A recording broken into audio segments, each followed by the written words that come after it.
You can start to understand why I became angrier and more violent, why I drove myself to get deep into this gang life. Every time I was violent towards another human being, it wasn't because of what they did to me, it was because I didn't know how to handle all that stuff that had been happening to me. All that abuse, now seeing my son dead, rape, all that, yeah, all of that. Now, you would think that I'm doing it because I think this is, cool. No, it was, I didn't know what else to do with what was going on the inside. I didn't know what to do with that.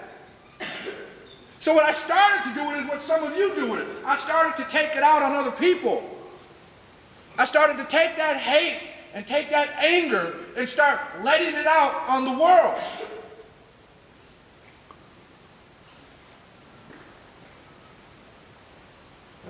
I started victimizing people, one, who didn't know me, had never done anything to me, and two, trying to make it right because I figured, well, since my parents didn't give me what they owed me, since God didn't give me what he owed me, and since nobody has really sought to make this right, then forget all of y'all, because all of y'all can pay the price for that. I'm going to make the world pay for what's been done to me. And that's what I went about doing. Every day I was hurting somebody. Every day I was doing something to hurt myself. And I'll tell you right now, I would have never guessed it was because I was in pain. I would have told you it was just the way things were. I would have never guessed it had anything to do with my childhood. I wasn't old enough to understand that. Now I'm 41 years old. This month marks my 11th year out of prison, and I want you to know something. There have been a lot of consequences for a lot of other people in my life other than just me. The life I chose to live has not only cost me more than half my life locked up, but now I have my 20-year-old son doing an 11-year sentence for trying to kill another man. Gangbang. He joined the same gang I was in. Him and his brother went out and tried to kill what he called opposition. Knocked on this boy's house. Boy came to the door and he pulled the trigger on this man. There was never a harder day in my life when I sat in the same courtroom I was sentenced in and to have to hear my son sentenced to 11 years in prison. Knowing that because of what I did when I was your age, he's now paying the price for that. It was all fun and games to a degree when I was gangbanging and doing my thing. It was all fun and games. But now that I'm 40 and I got to face what I've done today, I don't get to sleep very much. It's hard to eat Thanksgiving dinner when there should be another child at your table.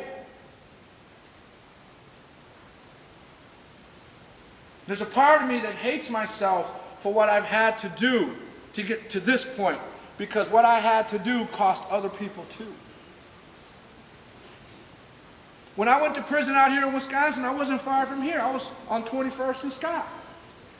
Wasn't far from here. In fact, I remember coming to this school to gangbang too.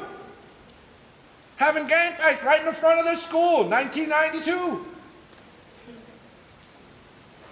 The same problems that were there are still going on here today. And some of you aren't taking this crap serious. You're not taking it serious. They got a room for you. They got a grave for you. What you got to understand is that you got some choices to make. Because at some point in my life, it became more about image than about being real. And what's the first thing you hear people on the street saying? Oh, I keep it real, man. I'm real. I'm real. I keep it real. That's BS. I can't say it, neither can you. She's just keeping it real. She's just keeping it real. It's a real story. It's a real story. It's what I wanted to say, but I can't say. I'm being good right now. Now listen up. I would sacrifice my freedom to make sure my image stayed alive. If you think you got a hard head, listen to this. The first time I went to prison, I was supposed to do 8 months. Instead, I did 4.5 years. The second time I went to prison, I was supposed to do 2 years. I did 7. I didn't know how to calm down. I didn't know how to let go. I didn't know how to move on. I didn't know how to change because some of the things I started to do became such a part of who I was, it seemed impossible to separate myself from it. I didn't know how not to be a maniac anymore. And I certainly thought I did, but now I realize I didn't know how to be a father to my son. Or how about my daughter who I've never seen? Because when I went to prison at 17, my daughter was born and I had to go to prison and her mom said, "You'll never see your daughter again." And it was probably the best decision she made for my daughter, because at the end of that letter, she said, "It's obvious you're not going to change." Because I got to see my daughter one time before I committed a new crime, before I went back to prison. And I saw my daughter, gave her back, and went right back to the streets and did whatever it was that I do. I didn't think about becoming responsible. I didn't think about getting a job. I didn't think about buying a pack of diapers. I didn't think about how I was going to protect this little girl. I thought about the next hustle, the next mission, the next fight. I didn't know how to think like that. I didn't know how to think responsibly at that time. And if I did know how to think about it, I really wasn't that interested in thinking about it. And I'll be honest, I blame white people for a lot of my problems. But I'm going to tell you something. White people didn't have anything to do with the choices I made. White people didn't have anything to do with the choices I made. I used to blame my mom for all my problems. I want you to know something else. My mom is not responsible for the choices I've made. At some point, I became old enough, just like all of you right now are old enough to know the difference between right and wrong.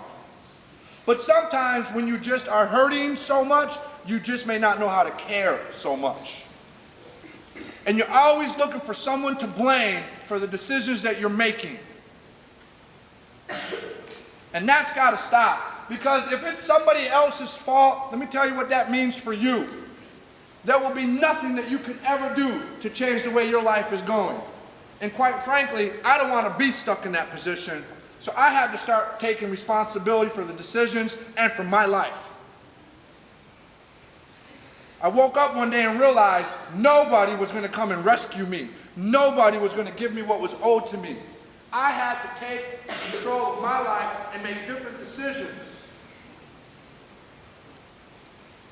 You heard what I've done in the last 11 years with my life. And in some ways, it's not enough. In some ways, it's still not enough. Because the damage I've caused, like some of the damage some of you are causing through your lifestyles, you can never make up for that. You can never make up for that. How do I justify to my son that it took me 11 years before he saw me as a free man?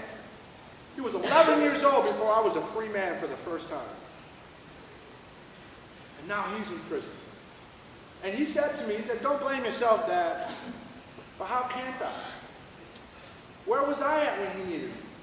Where was I at when he was your age?